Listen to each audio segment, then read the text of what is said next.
হায় এটাই সত্য, নাইলে একটা দিন আসবে ফাসাউফা তারা ইদান কাশাফাল গুবারু আফারসুন তাহতা রিজলিকা আম হিমারু, তাইলে দেখা যাবে আমি কিসের উপরে সাওয়ার ছিলাম। ওই চিৎকারই সত্য হবে, আল হাক্কাতু মাল হাক্কা ওমা আদরাকা মাল হাক্কা কাযযাবাত আদু ওয়া সামুদ বিল কারিয়া। ওই কোরআনের ওই সূরা সত্য হবে যে বাস্তবতা আমরা তোমাদের সামনে নবীরা কষ্ট করছে, রাসূলরা কষ্ট করছে, আজকে সর্বযুগী কষ্ট করতেছে। আপনারা ভাবতেছেন বেতন দেন আমরা আসি চিল্লায়া যাই, এটাই নাকি না?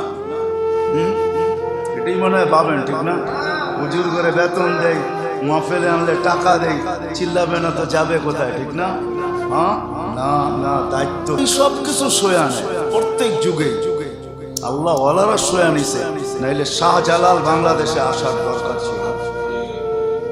শাহজালাল কেন আসতো? ইয়ামান থেকে 12 আউলিয়া কেন আসতো? আল্লাহ ওয়ালারা এই দেশে কেন আসতো? ওই 3 সাহাবী কেন বাংলাদেশে আসতো? আবু ওয়াক্কাস, ওয়াহাব ইবনে মালিক, কাসিম ইবনে হুযাইফা, 4 সাহাবী, উরওয়া ইবনে সাসা, 2 জন এইখানে কবর কেন বানাইতো? কাসিম ইবনে হুযাইফা, উরওয়া ইবনে সাসা 2 জন এই মাটির নিচে কবর বানায় দিয়ে গেছে। এরা কোনোদিন কবর বানাইতেন না। 13 বছরের ছেলে কবর কেন কমরু আইল্যান্ডে হইতো? আমি তো চোখে দেখাগুলা বলতেছি, যেগুলো কিতাবে আছে ওগুলা বলি না, যেগুলো আমার চোখে দেখা আছে। আল্লাহ তো আমাকে কম দেখায় না, আলহামদুলিল্লাহ। ইতিহাসের পাতা কাটলে দেখা যাবে 2,000-5,000 সাহাবীর কবর আমি দেখি নাই, স্থান দেখি নাই। বাকি সবগুলা গুনলে দেখা যাবে 1.25 লক্ষের ভিতরে বাকিগুলা দেখা হয়ে গেছে আমার। আমি তো দেখা বলতেছি যেগুলোকে আমি যে পা রাখছি। যেই কবরের পাশে যায়, অধিকাংশ কবরের পাশে যায় সালাম দেওয়ার তৌফিক আল্লাহ আমাকে দিয়েছে। আপনি অহংকার মনে করতে পারেন, আমি নবী যাদের ঐতিহ্য দুনিয়াতে আছে, চিহ্ন আছে, সবার কবরে যে সালাম দেওয়ার তৌফিক আল্লাহ আমাকে দিছে। আলহামদুলিল্লাহ, আমি সবার কবরের পাশে যে সালাম দেওয়ার তৌফিক আল্লাহ। নবীরা এত দূরে দূরে কবর বানাইতেন না, সাহাবা এত দূরে দূরে যেতেন। বাস্তবে ঠিক মাসলা আখেরা। এই জন্য আসেন, শিখেন, ভাবেন, চিন্তা করেন, কখন কার দুয়ারে চলে আসবে মৌত, কার দুয়ারে চলে আসবে না। মিলে খাক মে আহলে শাহ कैसे कैसे, এটাই সব। मिले खाक में अहले शाह कैसे कैसे, मकी हो गए लामका कैसे कैसे, जमी खा गई नौजवान कैसे कैसे, अजल ने न छोड़ा किसरा न दारा, उसी से सिकंदर सफाते भी हारा, हर एक लेके क्या क्या हसरत सुधारा, बड़ा रह गया यही ठाट सारा। बचपन ने तुझे बरसों खिलाया, जवानी ने मजनू बनाया, बूढ़े पे आके फिर क्या क्या सताया, मौत तेरी कर देगी सबसे आला, वो जीनत निराली हो फैशन निराला, यूं ही जिया करता है क्या मरने वाला, तुझे हुस्न जाहिर ने धोखे में डाला, जगह जी लगाने का दुनिया नहीं है, ये इबरत की चाह है तमाशा। সমাজে আছে একটা কটু কথা বললে আমাকে ছুরি দিয়ে ছিললে যতটুকু না লাগতো এর চেয়ে বেশি লাগছে।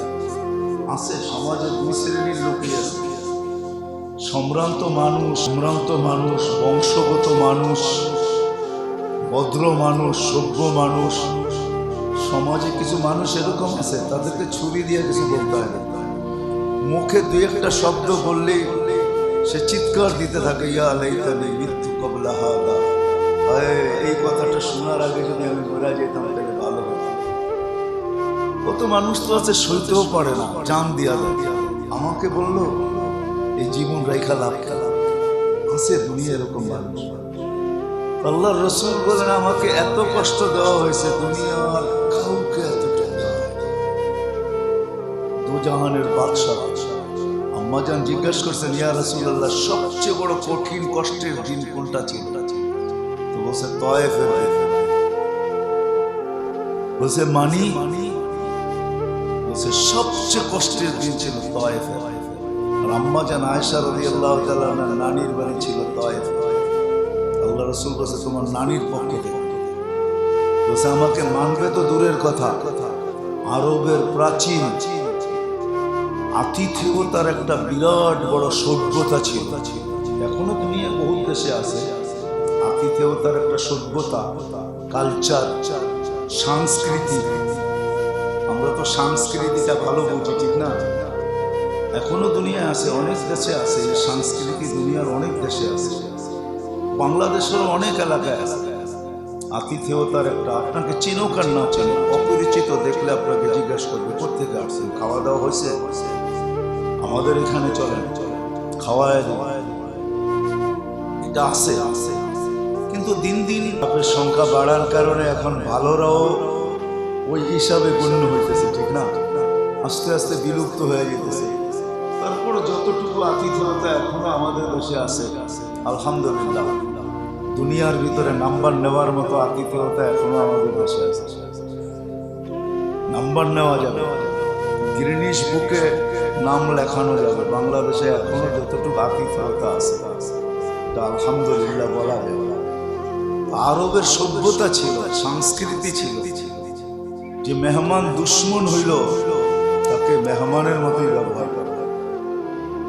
আল্লাহ রাসূল বলছে, আরব তায়েফালারা আমারে মানবে তো দূরের কথা, আতিথেয়তা তো দূরের কথা, যুবকদেরকে আমার পিছে লাগায় পাথর মারতে মারতে আমাকে বসতে বাধ্য করত, আবার আমাকে উঠায়া দৌড়াইতে বাধ্য করত। এইভাবে আমি 9 কিলোমিটার দৌড়াইছি। 9 এমন কাফের, তার কলিজায় পর্যন্ত রবিয়া, এর কলিজায় পর্যন্ত পানি চলে আসছে, চোখে পানি চলে আসছে। আল্লাহ রাসূল যখন তার বাগানে এসে আশ্রয় নিয়েছে রক্তাক্ত অবস্থায়, যে 24 ঘন্টা আল্লাহ রাসূলকে তালাশ করত, সারা দিন ভাবত কিভাবে কষ্ট দেওয়া যায়, কিভাবে নিঃশেষ করা যায়, সে পর্যন্ত চোখে পানি নিয়ে আসছে। যে তায়েফালাকে খেজুর আঙ্গুর পায়রা প্লেটে দিয়া পাঠাইছে, বলছে যাও, এই লোকটা আমার বাগানের আঙ্গুর খাবে না, কিন্তু তুমি একটা কথা বললে হয়তো খাইতে পারে। তুমি যে বলবে, আত্মীয়তার কসম দিয়া বলছে বাগানের মালিক, কেননা দুজনই কুরাইশী, আত্মীয়তার সম্পর্কের কসম দিয়া বলছে আপনি খেজুরকে ডিনাই করে, আরে আঙ্গুরকে ডিনাই করে নাই, ফেরত দিয়ে না, খান। তার চোখে পর্যন্ত পানি চলে আসছে। এটা শুধু আপনার আমার আখিরাতকে গুছানোর জন্য, মাসলা আখিরাত এই জন্য সহ্য করছে,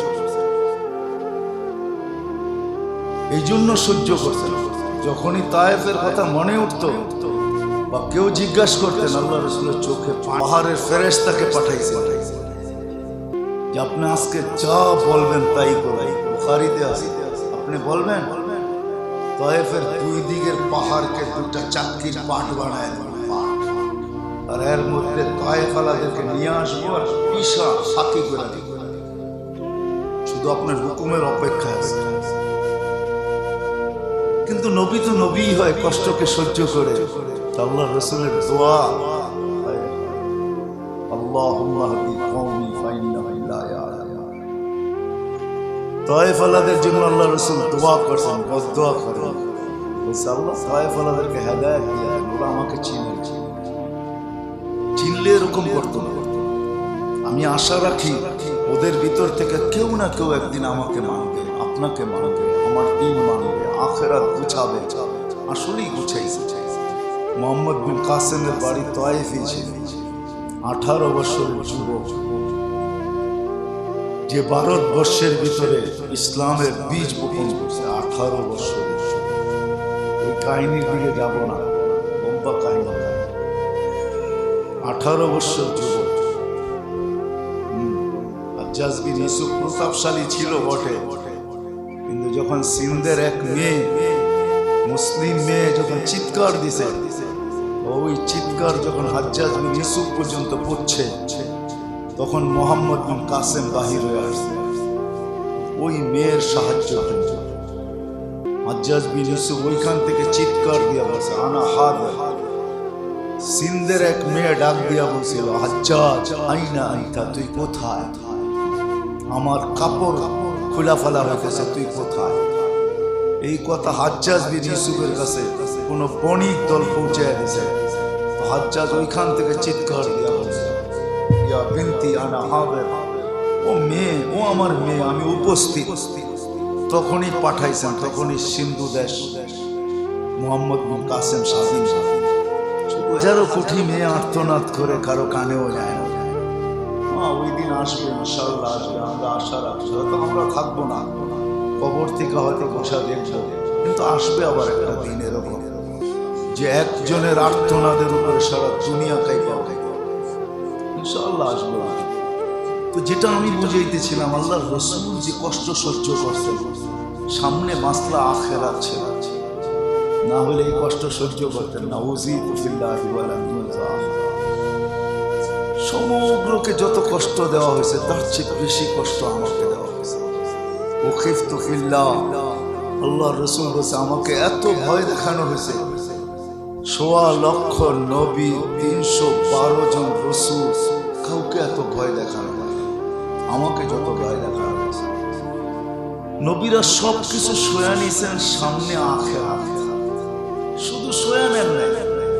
মাসলা যদি আখিরাত না হইতো তাহলে আপনার আমার জন্য আরশে যে হাত উঠানোর দরকার ছিল। কি বলেন? মনে আমি বুঝাইতে পারতেছি, কেননা বুঝি না এই জন্যই, কেননা আমাদের হেডলাইট তো হলো কুয়াশায় আচ্ছন্ন, তাও ঘন কুয়াশায় আচ্ছন্ন। রাগ হয় না, আমারটাও এরকম। আমি শুধু আপনাদেরটা বলতেছি না, আমাদেরটা বলতেছি। আমাদের ফকলাইট তো কুয়ায় আচ্ছন্ন। এইখানে যেটা আছে বিবেক, বুদ্ধি, বিদ্যা, এটা ফকলাইটই ধরে না। এটা তো দুনিয়ার কথা শুনতে শুনতে, ভাবতে ভাবতে, দেখতে দেখতে, বলতে বলতে এতটুকু আচ্ছন্ন হয়ে গেছে, এখন বুঝাইতে চাইলেও বুঝে আসে না। সমস্যা যদি আখিরাত না হইতো তাহলে মুহাম্মদুর রাসূলুল্লাহ সাল্লাল্লাহু আলাইহি ওয়াসাল্লামকে আরশে যে আপনি হাত তুলছেন আপনার আমার আখিরাতের জন্য, শব্দগুলো এটাই বুঝায়। আনতা রাব্বুল কারীম আমার নবিয়্যুর রহিম কাইফা তুদাইয়ু হাযিল উম্মাহ বাইনাল কারীম ওয়ার রহিম। শব্দগুলো এটাই বুঝায় যে আপনি রব্বে কারীম, আমি নবী রহিম। শুরুতে আপনি, শেষে আমি, মধ্যখানে উম্মত হারায়া যাবে। এটা হয়তো হয় কি কইরা, কি কইরা হয় যে শুরুতে আপনি, শেষে আমি, আমাদের দুইয়ের মাঝে উম্মত হারায়া যাওয়া, উম্মত জাহান্নামে চলে যাওয়া। তাহলে বুঝা গেল আপনার আমার আখিরাতের চিন্তা ছিল বিদায়। সমস্যা আখিরাত, এই জন্য নবী ওইখানে যে হাত তুলতেছেন।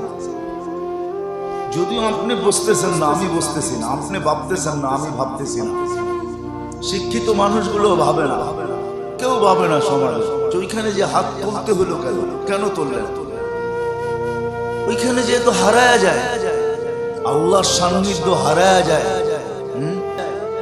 কত কথাই তো ভাবে, উদাহরণ দিলে বোঝা যাবে। কত কথাই তো দুইজনে ভাবতে থাকে, প্রথম সাক্ষাতে এটা বলবো ওইটা বলবো, কিন্তু একজন আরেকজনের দেখা পুরা রাত্রই লাড্ডু হয়ে যায়। মনে হয় বোঝেন নাই? কি বুঝছেন? বিয়ে শাদী করলে না বুঝবেন, করেন তো না, কোথেকে বুঝবেন? ঠিক না? দুইজনে বহুত ভাবে যে প্রথম রাত্রে এটা বলবো ওইটা বলবো, যখন দুইজনরে দেখছে সারা রাত্র লাড্ডু, কিচ্ছুই মনে নেই। ঠিক না? এই সামান্য একটা জায়গায় যদি সব ভুলা যায়, তো এখানে যেহেতু ভুলা যাওয়া দরকার ছিল। কেন আল্লাহ রাসূল হাত তোলা? কেন চোখের পানি ঝরাই? এটা তো একটা না, আপনাকে আমি 100টা দেখাইতে পারবো। আল্লাহ রাসূল 100টা ক্ষেত্রে, আরো বেশি হবে। কখনো হাত তুলছেন, কখনো চোখের পানি ঝরাইছেন, কখনো একদিন কাঁদেন না, লম্বা কাদা কাঁদছেন। আপনি মনে করেন আল্লাহ শুধু শুধু বলে দিছেন ইন্নাল্লাহা ইয়াকবিলু তাওবাতা আবদি হাত্তা ইউগাররির। নবীজিকে সান্ত্বনা দিছেন শুধু একবারই, বা শুধু এমনি কোনো কিছু না ঘটলেই সান্ত্বনা দিছেন যে আপনার উম্মতের তওবা আমি কণ্ঠনালীতে রু আসার পূর্ব মুহূর্তে কবুল করব? না না, নবীজির লম্বা চোখের পানি ছিল। জিবরিল যতবারই আসতেছেন, আল্লাহ আল্লাহ জানে কোন জায়গা বললে থামবে, তো বলছে কণ্ঠনালীতে আসলে আসার পূর্ব মুহূর্ত। কেননা কণ্ঠনালী যখন অতিক্রম করে ফেলে, এই জায়গা যখন রু অতিক্রম করে, তখন আর সে আর দাঁড়ায়। এর উপরে যদি রু ক্রস করে তাইলে ডেড। এর নিচেও যদি থাকে, 100টা নিচেও যদি থাকে, তাহলে কোনো ডেট না। তো বলছে এই মুহূর্তে আসলো আমি কবুল করব। তখন আল্লাহ রসুল কান্নার ভিতরে হাইসা উঠছে, ইদা নিয়েছি ইদা নিয়েছি। তাইলে মনে হয় আমার উম্মত বেঁচে যাবে, আমার উম্মত বেঁচে যাবে, তাইলে বেঁচে যাবে আমার, তাইলে আমার উম্মত বেঁচে যাবে। তারপরে বলছে জিবরিল, যারা হাত উঠাইতে পারবে না, মুখ দিয়া বলতে পারবে না, তাদের জন্য কোনো অপশন হবে? তো আল্লাহ বলছে, বন্ধু সুযোগ যখন দিছি তো এটাও বাকি রাখবো কেন? আপনাকে পুরাপুরি হাসাইতে চাই, কাঁদাইতে চাই না। তো বলছে, আপনার উম্মতকে বলে দিয়েন, আঙ্গুল দিয়ে ইশারা দিয়া দিয়া যদি আমাকে বুঝাইতে পারে, আমাকে এক কইলা স্বীকার করে, তাইলেও কবুল। মাসলা আখিরাত, এত কষ্ট করতে হইতো না, প্রত্যেক নবীকে এত কষ্ট সহ্য করতে হইতো না। নবী তো সিলেক্টেড, গুনাহ মাফ, গুনাই নাই, মাফ আবার কি, মাসুম। যারা সিলেক্টেড হয়ে আসছে, ইলেকশনে হন নাই, সিলেকশনে হচ্ছে, যারা নির্বাচিত, এত কষ্ট। দুই একটা নবীর কষ্টের কাহিনী দেখেন না, ভাবেন না, আল্লাহ তো এটা দিছে। সারাদিন এটা দুনিয়াকে 9কে 6 বানাইতে পারেন, ভাবতে ভাবতে 9কে 6 বানায় দেন, রাগ হয়ে যাবেন? 9কে 6 বানান না, আমরা বানাই না। 9 রাগ হয়ে যান না, আমি দেখাইতে পারি 9কে 6 কেমনে বানায়, 6কে 9 কেমনে বানায়। যখন নিজে নেয় তখন 9কে 6 বানায় লয়। এটা তো কোয়ালিটি বানানো না, কি নিয়ে আসছেন? এটা তো বাজারে চলবেই না। যাক, যখন নিয়ে আসছেন, এত দূরের থেকে আসছেন, আপনার পরিচিত মানুষ, না নিয়ে কি করি? আপনাকে ফেরত দেওয়া ভালো দেখা যায় না। আপনি কষ্ট করে আসছেন, বিরাট ওয়াজ দিয়া তারপরে কইলেন, যাক দেখি চালাইতে পারি কিনা, দাম কিন্তু কম হবে। বাস দেখা গেছে এমন পট্টি পড়ে 6 বানায় দিছেন, জৈবটায় দিতে বাধ্য হয়ে গেছে, বুঝে ফেলছেন ওই ছাগলের মতো। সবাই বলতেছে, কুকুরের বাচ্চা কই থেকে আনছিস? পরে বুঝাইতেছে, এত লোক তো ভুল দেখতে পারে না, বা এটা ছেড়া দে। ওই কাহিনীর দিকে গেলাম। আবার যখন বিক্রি করে তখন বিলকুল 9 বানায় বিক্রি করে, আছে 6 কয় 9। আরে আপনি বুঝবেনই না, যত দোকানে দেখাচ্ছেন সবগুলা কোয়ালিটি খারাপ, আমারটা কোয়ালিটির মতো হয়ই না। আপনি চ্যালেঞ্জ করবেন, আমি চ্যালেঞ্জ করে দিব, দরকার হলে আপনাকে যে ল্যাবরেটরিতে বিলকুল টেস্ট করায় দিব, এটা 1 নম্বর বিল। এমন লিকচার দিছে, আছে 6 বানায় দিছে। আপনি কি ভাবেন কিয়ামতের দিন সবাই নাফসি নাফসি বলবে? একজনও থাকবে না। জিবরিল পর্যন্ত নাফসি নাফসি বলবে, ফেরেশতা পর্যন্ত কাঁপতে থাকবে। হাদিসে আছে, আযিবার রাব লাম ইয়াকতাব ক্বাবল ওয়া লাম ইয়াকতাব বা'দ।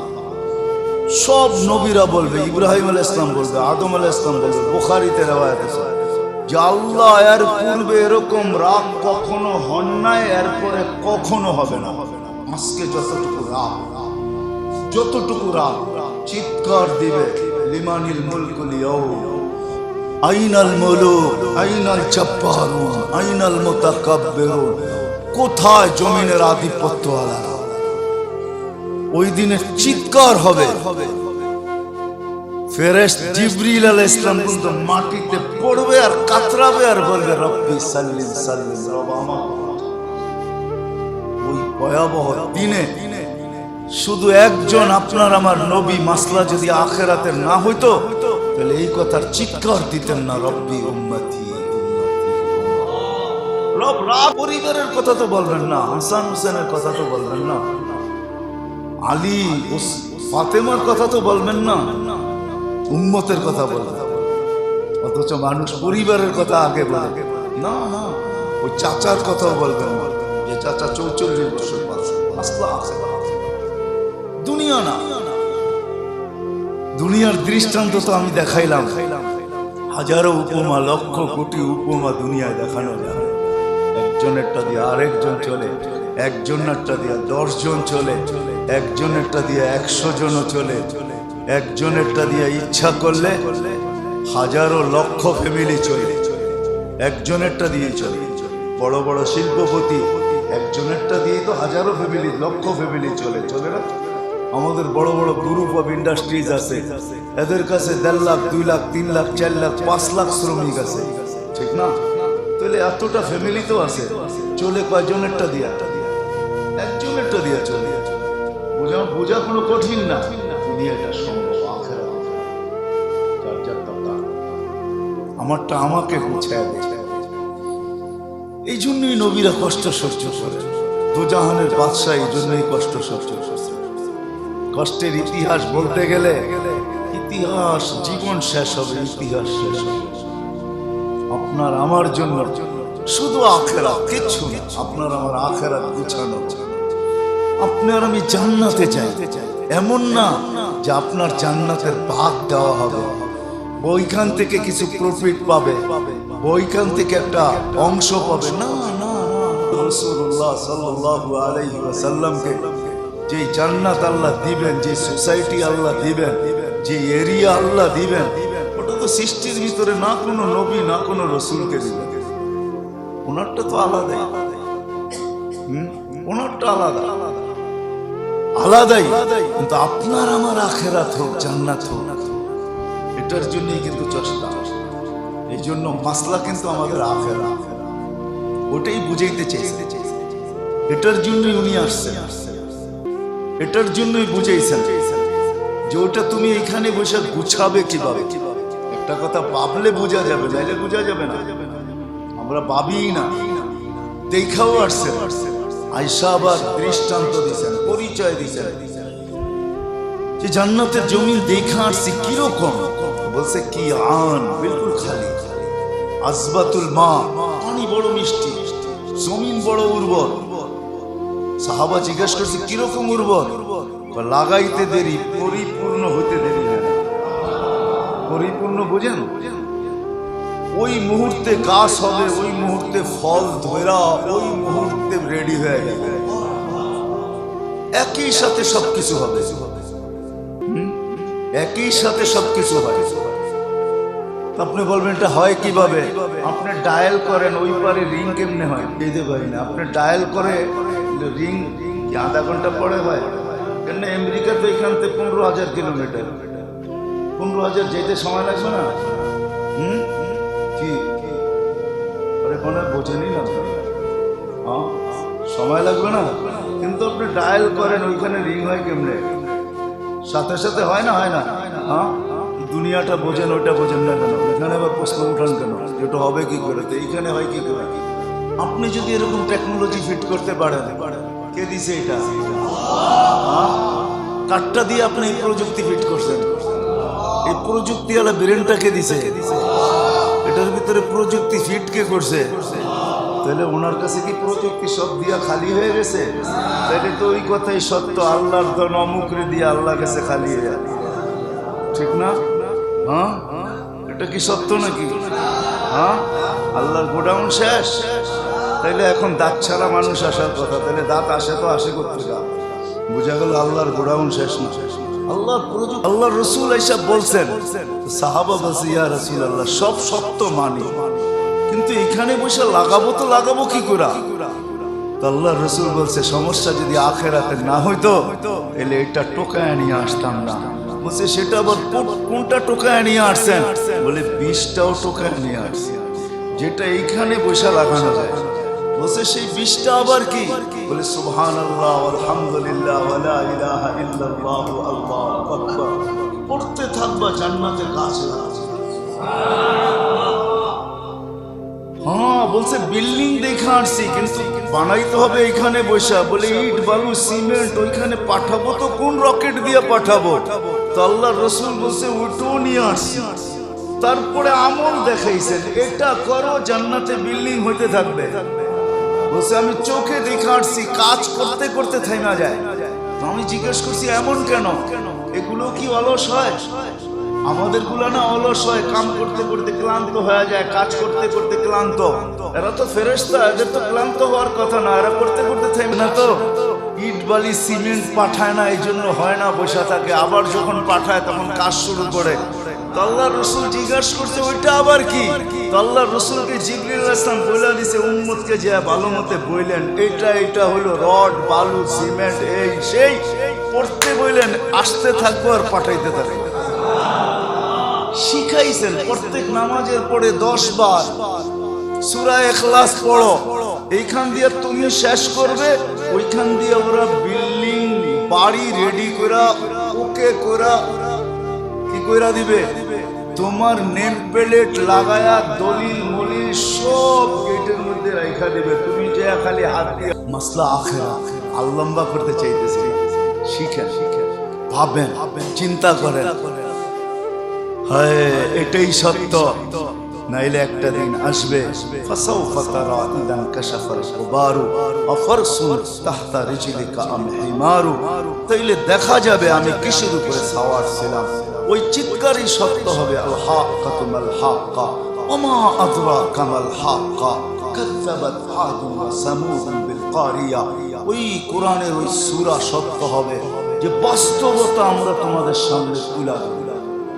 যার কারণে আমাদের নবীরা কষ্ট করছে, রাসূলরা কষ্ট করছে, আজকে সর্বযুগেই কষ্ট করতেছে। আপনারা ভাবতেছেন বেতন দেন আমরা আসি চিল্লায়া যাই, এটাই নাকি ঠিক না? এটাই মনে হয় ভাবেন, ঠিক না? হুজুর করে বেতন দেয়, মাহফিলে আনলে টাকা দেয়, চিল্লাবে না তো যাবে কোথায়, ঠিক না? হ্যাঁ, না না, দায়িত্ব বিদায়।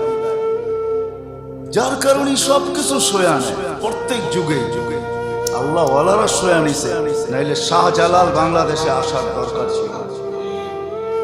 শাহজালাল কেন আসতো? ইয়ামান থেকে 12 আউলিয়া কেন আসতো? আল্লাহ ওয়ালারা এই দেশে কেন আসতো? ওই 3 সাহাবী কেন বাংলাদেশে আসতো? আবু ওয়াক্কাস, ওহাব ইবনে মালিক, কাসিম ইবনে হুযাইফা, 4 সাহাবী, উরওয়া ইবনে সাসা, 2 জন এইখানে কবর কেন বানাইতো? কাসিম ইবনে হুযাইফা, উরওয়া ইবনে সাসা 2 জন এই মাটির নিচে কবর বানায় দিয়া গেছে। এরা কোনোদিন কবর বানাইতেন না। 13 বছরের ছেলে কবর কেন কমরু আইল্যান্ডে হইতো? আমি তো চোখে দেখাগুলা বলতেছি, যেগুলা কিতাবে আছে ওগুলা বলি না, যেগুলো আমার চোখে দেখা আছে। আল্লাহ তো আমাকে কম দেখায় না, আলহামদুলিল্লাহ। ইতিহাসের পাতা কাটলে দেখা যাবে 2-5,000 সাহাবীর কবর আমি দেখি নাই, স্থান দেখি নাই। বাকি সবগুলা গুনলে দেখা যাবে 1.25 লক্ষের ভিতরে বাকিগুলা দেখা হয়ে গেছে আমার। আমি তো দেখা বলতেছি যেগুলোতে আমি যে পা রাখছি।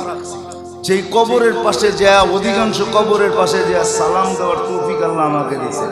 আপনি অহংকার মনে করতে পারেন আমি সালাম দিছি। অধিকাংশ নবী যাদের অস্তিত্ব দুনিয়াতে আছে, চিহ্ন আছে, সবার কবরে যে সালাম দেওয়ার তৌফিক আল্লাহ আমাকে দিয়েছে। আলহামদুলিল্লাহ, আমি সবার কবরের পাশে যে সালাম দেওয়ার তৌফিক আল্লাহ আমাকে দিয়েছে। তাহলে নবীরা এত দূরে দূরে কবর বানাইতেন না, সাহাবা এত দূরে দূরে যেতেন। বাস্তবে মাসলা আখেরা। এই জন্য আসেন, শিখেন, ভাবেন, চিন্তা করেন কখন কার দুয়ারে চলে আসবে, মৌত কার দুয়ারে চলে আসবে কেউ জানে না। মিলে খাক মে আহলে শাহ कैसे कैसे, এটাই সব। मिले खाक में अहले शाह कैसे कैसे, मकी हो गए नाम का कैसे कैसे, जमी खा गई नौजवान कैसे कैसे, अजल ने न छोड़ा किसरा न दारा, उसी से सिकंदर सफाते दीदे हारा, हर एक लेके क्या क्या हसरत सुधारा, बड़ा रह गया यही ठाट सारा। बचपन ने तुझे बरसों खिलाया, जवानी ने मजनू बनाया, बूढ़े पे आके फिर क्या क्या सताया, मौत तेरी कर देगी बिल्कुल सफाया। तुझे दुल्हन के रहूं सबसे आला, हो जीनत निराली हो फैशन निराला, यूं ही जिया करता है क्या मरने वाला, तुझे हुस्न जाहिर ने धोखे में डाला, जगह जी लगाने का दुनिया नहीं है, ये इबरत की चाह है तमाशा।